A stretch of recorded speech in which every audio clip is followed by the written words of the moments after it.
Well, you know, I just did this video a minute ago and YouTube lost it, or Streamlabs lost it, and I don't believe it. I'm just going to try and see if I'm live right now, because otherwise I'm wasting my time. I just did a viewing film of the magnetism, and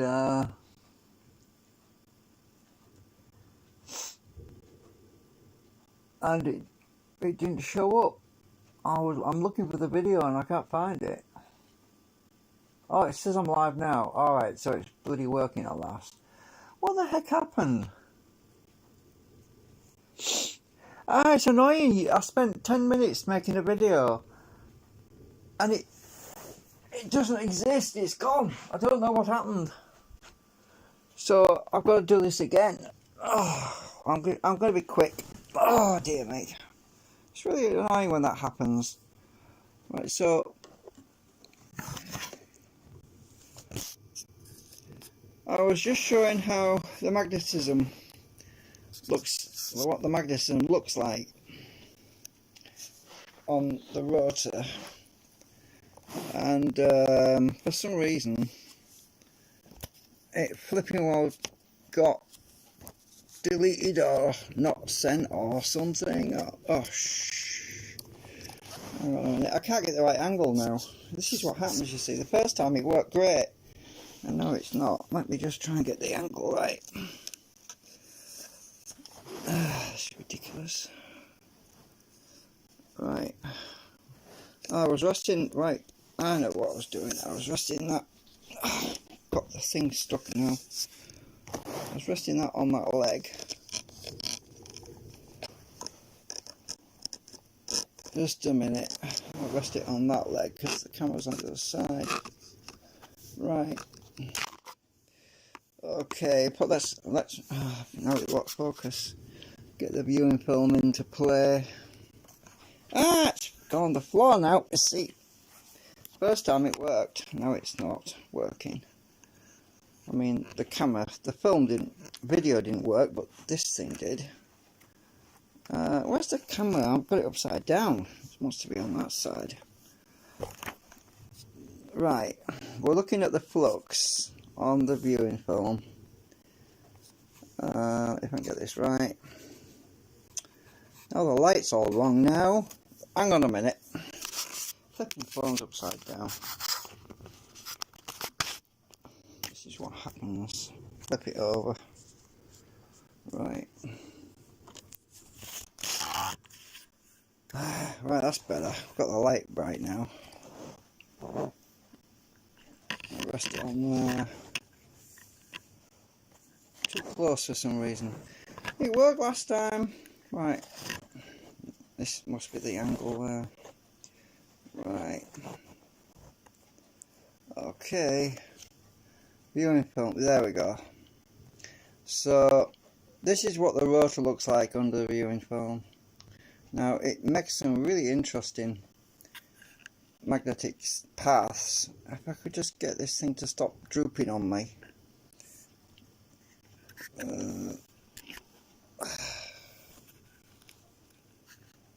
Now it's gone wrong again. The angle's just right there.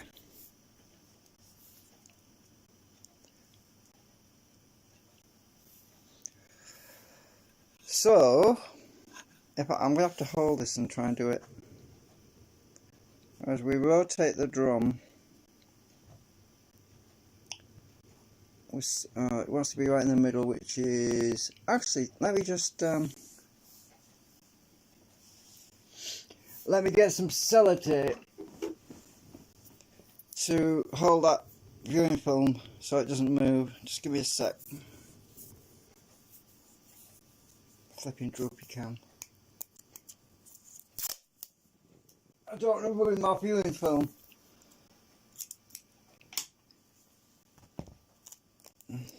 So I need to stick that just lightly on there like that so it doesn't move. Right. I should be able to move this now without the viewing film moving. Right, we can see the magnetic field on the segments moving underneath. That sellotape's the right ISO. No, I don't like that. I need to stick the sellotape out of the way where it's not going to be seen. Just a minute. I can stick it over here in the corner.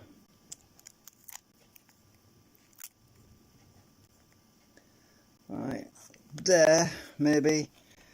Right, and turn the drum. Ah, it's caught the corner now. You can see the patterns. Oh, my stand is finished printing. It's about to pop off the print bed. It's creaking. It might jump up actually. It might go. Sometimes they do when they're big. Right, let's just try and show you this. Look at, that's the hole. You can see the holes just left. That's the hole. There's a void. You can see the laminations passing underneath, passing the magnetic flux, and right in the, it's right, there's an interesting snake effect that happens about somewhere here. There, right in the middle, right under my finger, there's a, when I move it you can see how that flux changes there. Oops, slipped. The drum's cogging a bit on me. You can see the laminations bringing that flux around. I actually think that if I was to use smaller bits of steel, I would get more output as well. Or possibly nails, thin panel pins even, which is something I suggested in a earlier video or live stream. Right, yeah, that's really interesting how that field is fluctuated. You can't see very well because of the fact that the steel's quite big and chunky. We get a bigger effect. Look at that snaky bit in the middle right there. And that's the boundary wall between the two fluxes. You can see how it just tears off, disappears. That's because that's right where that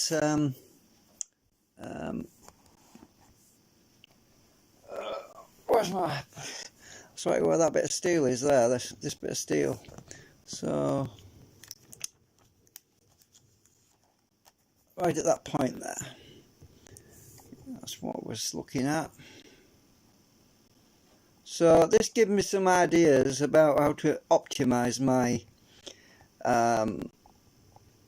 output, because I don't think I've got my laminations quite right actually. Obviously, we won't be getting that tearing effect if I didn't have laminations pointing in like that, but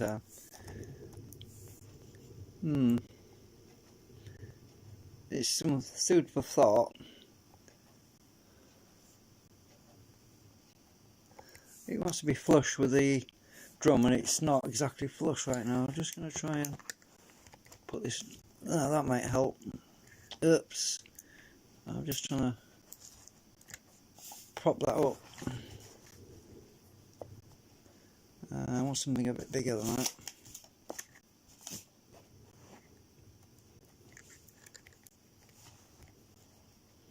Just propping this paintbrush up to hold it flat down there so I don't have to hold that. Right, that should be a bit flusher. More flush.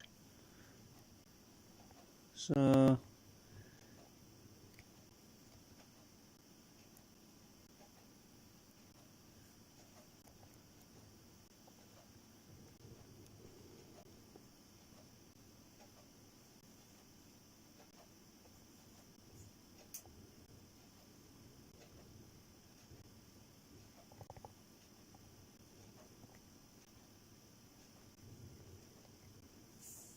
it's not very flush right now. It's when it's flush you can see it better. Actually, I've just had an idea. Have I got a piece? Where's that? Oh, damn it! I had a piece of plastic, transparent plastic. I could have. I don't know where that is.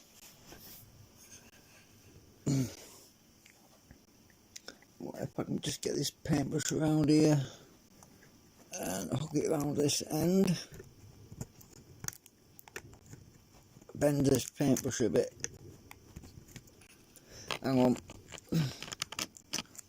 It's not working. I want something longer than the paintbrush. Ah, that might work. Yeah, that's going to work. I think so. I've got the paintbrush bent around that drum to hold it flat.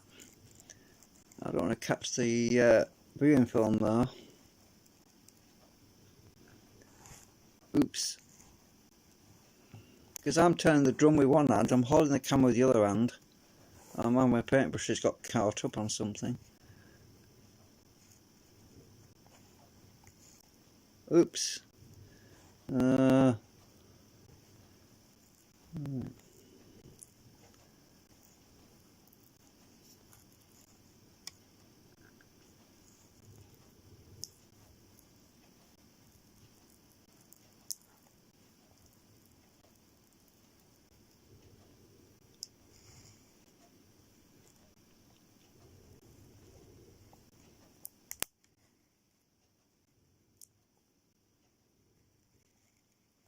Yeah, anyway, enough of that.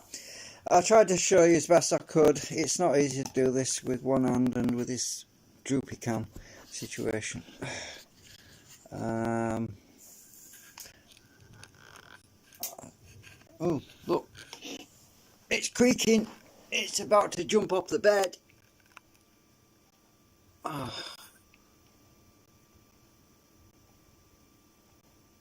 The stand is done.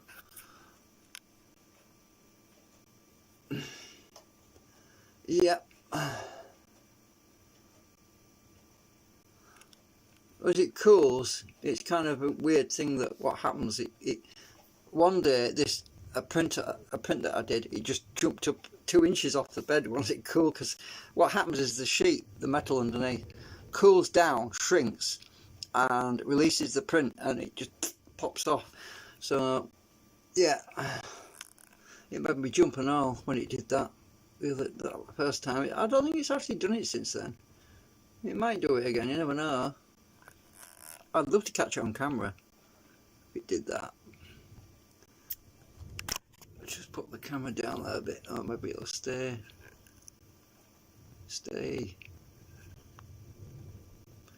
Bloody thing.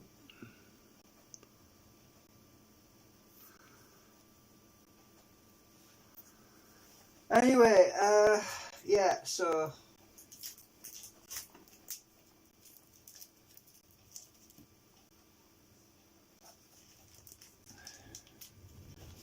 I was thinking about the magnetism and using some shielding, which will improve things quite considerably, I think. But I'm gonna have to look at the model. I'll have to cut some of that, like some different segments to swap out and change out. Only 3 of them though. I don't want to change all. Just 3 of them where I want to have a variation, so I can experiment with that as well. Because I want to optimize it more. Because I'm pretty sure I can get more out of it than what I'm getting right now.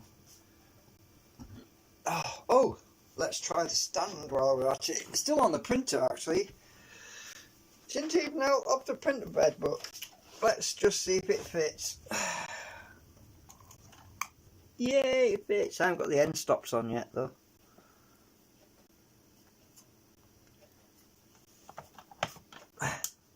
Oops, right.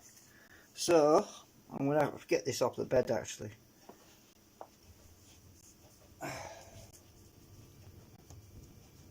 It's literally only finished a few minutes ago. Let me see if I can get it off.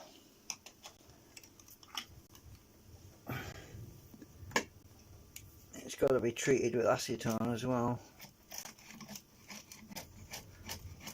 I'm using my chisel because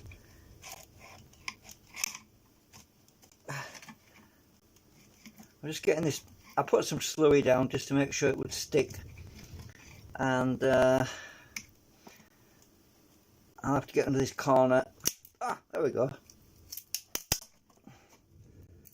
Right, this end's stuck. It's stuck to tape. Right, got you. I need to get all that crap off.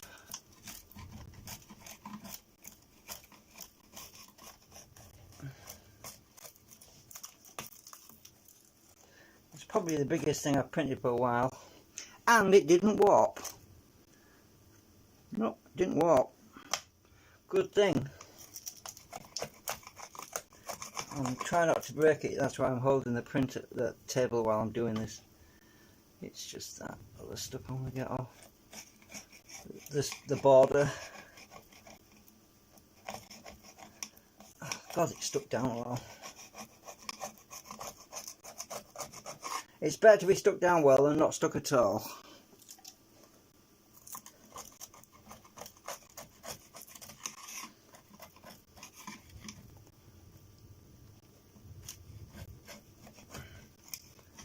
Right.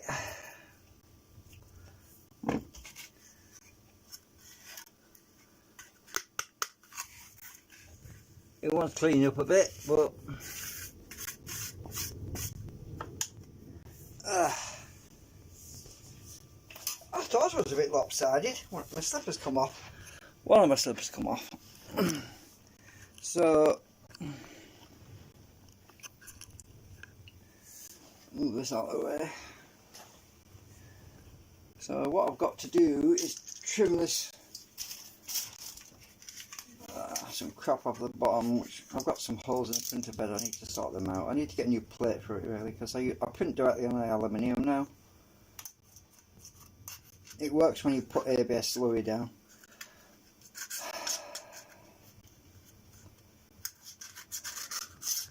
That's paint that I sprayed on the bed to make it stick better. The white stuff, it's just paint. Well, primer. It actually works on the printer bed. It stinks alright. When you first put it down it really stinks, but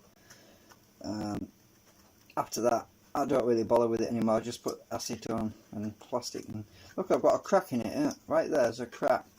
So I need to fix that before it gets any bigger. I don't know if you can see what I'm doing. Probably not. Knowing my luck.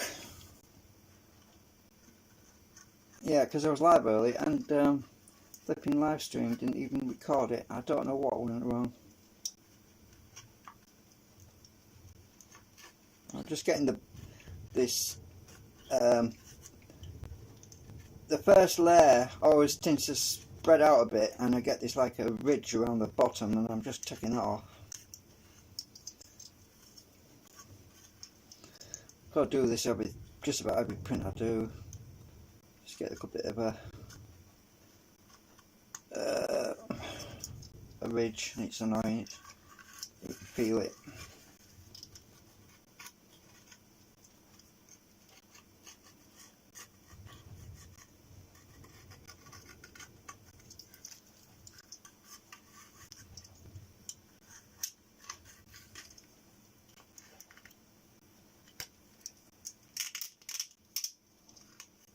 So, will the motor mount fit in there? Good question. I hope it will.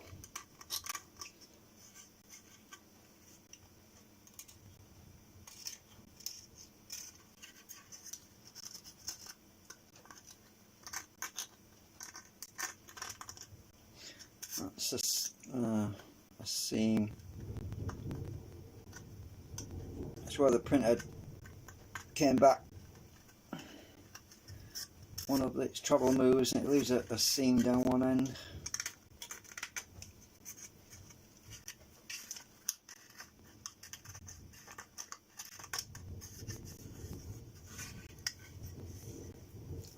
Well, it's static. It's really horrible. Everything sticks to it because it's static.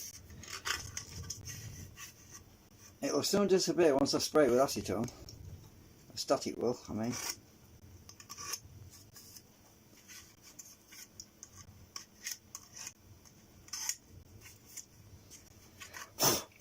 Right, so what else? Oh, I've got some inside here. Another seam.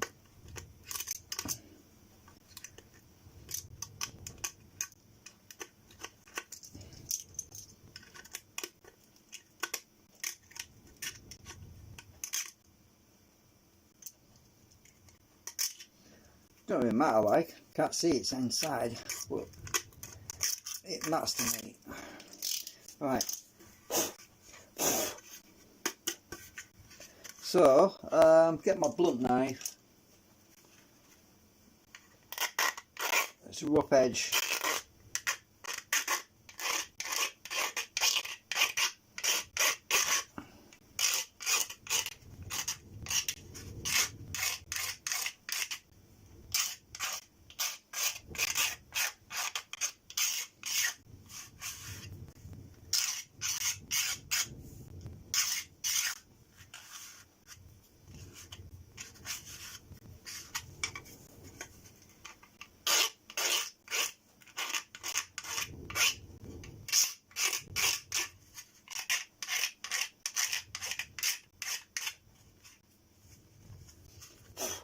Right, there's a crack at this end. Well, it's actually forming, it's not actually cracked yet, but we're going to sort that out now before it cracks. It might actually open up when I spray it with this acetone, but we'll see.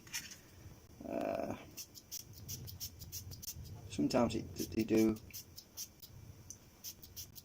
It's creaking a bit, I can hear it, but hopefully this will bond it before it has a chance to crack open up.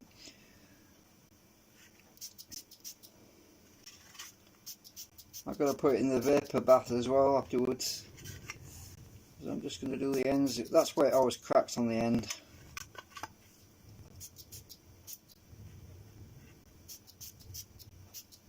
Where the air's been getting to it.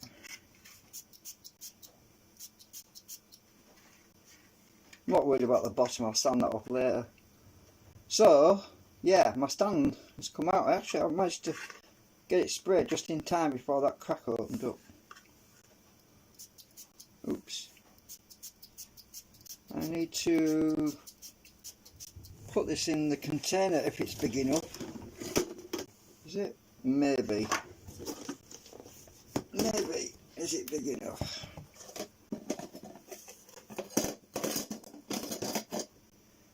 Are we going to be big enough? Oh yeah, we can get in there. That's good. Oops.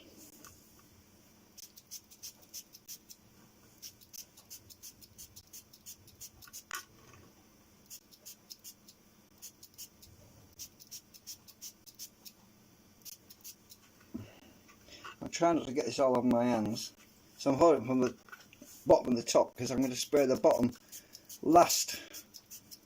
The last place I'm holding it. Most of the spray is going in the container down there, so a lot of it. Right, now it's going to go in the container, and you can't see a damn thing. Oh well, droopy cam, come back.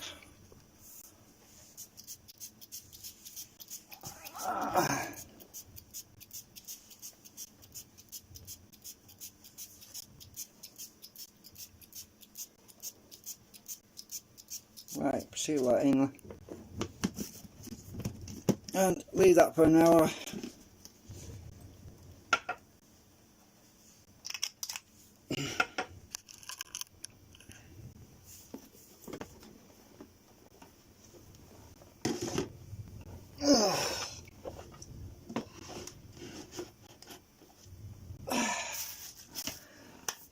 Okay, so hopefully tomorrow I can start printing a canopy, but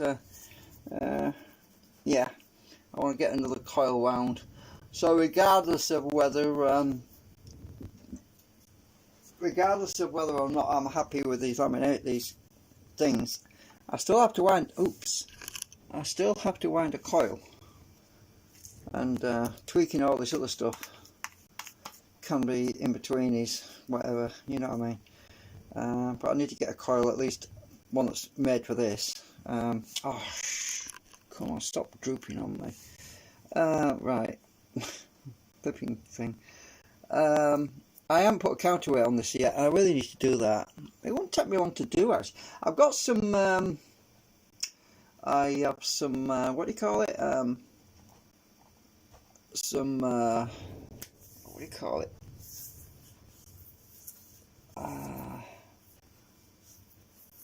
It's like lead, but it's not lead. It's really heavy. I showed it once.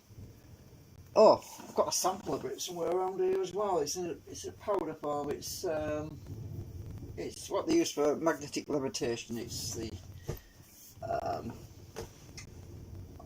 damn it, what's it called now? I can't think. Where's my sample bottle go?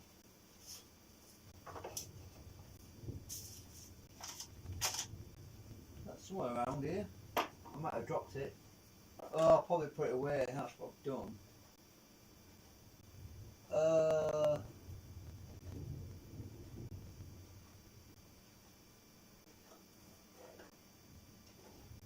Oh, I know where it is. It's on the frigging wall over there. I could use that as a counterweight for the camera. Oh, found it. That's it, bismuth. I've got this bismuth which I bought ages ago, and I melted it down in a frying pan because you can melt it down. It's actually magnetic. It's resistant to magnetism. It actually repels magnetism. And this is what I melted it down, and that's my bismuth.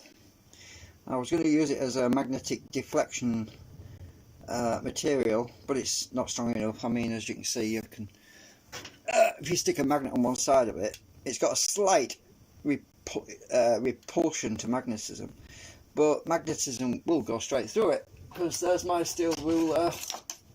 There's my steel ruler, and as you can see, go straight through it. But it does weaken the magnetic field, and I was going to experiment with this at one point, and when I realised how weak it was and how ridiculously inefficient it was, I decided that it was a waste of time, really. But it's useful. It's very heavy. That little bit of bismuth is it weighs, oh, I need to put my scale on first. It weighs 99 grams. I must have lost a bit. 98 grams. It's supposed to be way more than that. I lost a bit in the pan though when I heated it up.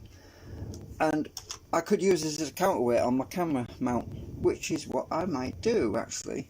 If I strap this to the back of the thing, it'll stop it from drooping, won't it? Why not? It's not doing anything else right now. It's bloody heavy, I tell you that, for such a small thing.